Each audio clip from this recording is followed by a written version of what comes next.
Ciertas propuestas que ahora se están discutiendo, lo que pretenden hacer es volver a la sola discusión de salarios mínimos en el ámbito de los consejos de salarios, lo cual redundaría en un notable empobrecimiento de la negociación y también en una circunstancia que muchas veces no se tiene en cuenta, y es que si no se negocian condiciones de trabajo, si no se negocian ajustes generales a las remuneraciones, además de los salarios mínimos, en algún otro lado va a haber que negociarlos.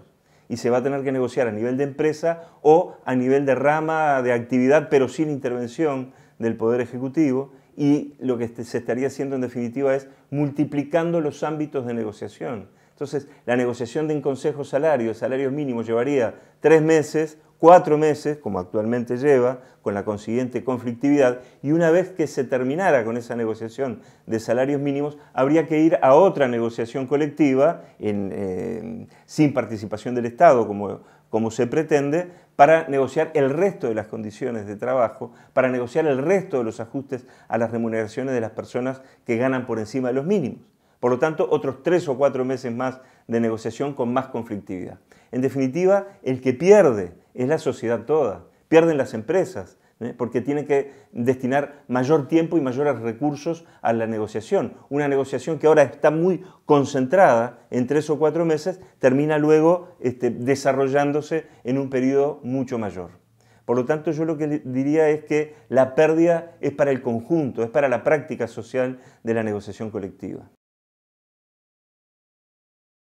Y con la excusa de esta irrupción de las nuevas tecnologías y de procesos productivos automatizados, vino una ola de modernizar la legislación en torno a adaptarse a este vertiginoso cambio que se da en el mundo del trabajo. Y lo que ha sucedido es que con esa excusa de modernizar las leyes laborales para ajustarse a la dinámica de cambio y de la irrupción de la tecnología, lo que han logrado es flexibilizar todo el marco regulatorio, que como resultado final ha hecho una hiperflexibilización del trabajo.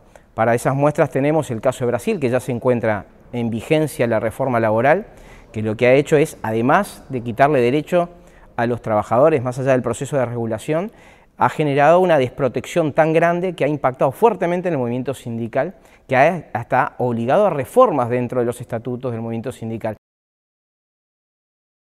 Tendiendo fundamentalmente a la individualización de las relaciones de trabajo, poniendo cortapisas a los derechos colectivos, a la negociación colectiva. Ese modelo, indudablemente, ha causado admiración en los sectores conservadores del Uruguay y fundamentalmente el sector empresarial. Estas reformas de nuevo cuño llevan a un retroceso y a un cambio en lo que había sido los últimos 15, 20 años. En materia de mejoramiento de derechos, protección de los trabajadores, protección de la actividad sindical, etcétera, etcétera, ¿no?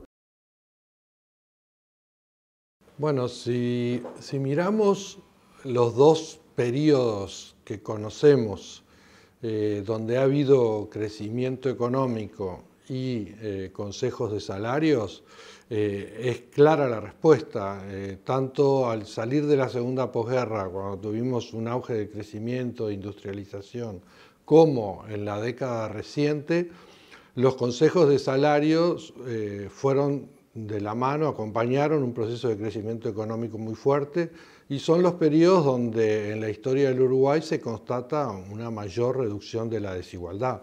Entonces la respuesta es muy categórica. En contextos de crecimiento, los consejos de salarios efectivamente son una herramienta distributiva muy potente y ha resultado así. Hoy uno analiza la situación actual y ve con cierta preocupación, o sea, desde los trabajadores por lo menos vemos con cierta preocupación algunos planteos que pretenden de alguna manera retirar un poco al Estado de su intervención en estas instituciones del mercado de trabajo, volver a algunos mecanismos desregulatorios que claramente ya vimos lo que pasó en los 90 y no queremos volver a ver esa película otra vez, ¿no? Claramente se plantea en particular un rol mucho más acotado de los consejos de salarios actuales que solo fijen salarios mínimos, pero donde la negociación salarial en términos generales se traslade al ámbito de la empresa. Y eso sabemos que tiene un impacto de dejar por el camino un conjunto muy amplio de trabajadores, en particular los más vulnerables y los que tienen organizaciones sindicales más débiles, que no van a tener mecanismos de negociación salarial y que podemos prever el salario real se va a estancar, ¿verdad? Va a aumentar la desigualdad salarial en la economía y seguramente va a haber una apropiación mucho mayor del excedente económico por parte del sector empleador, como ocurrió en el pasado.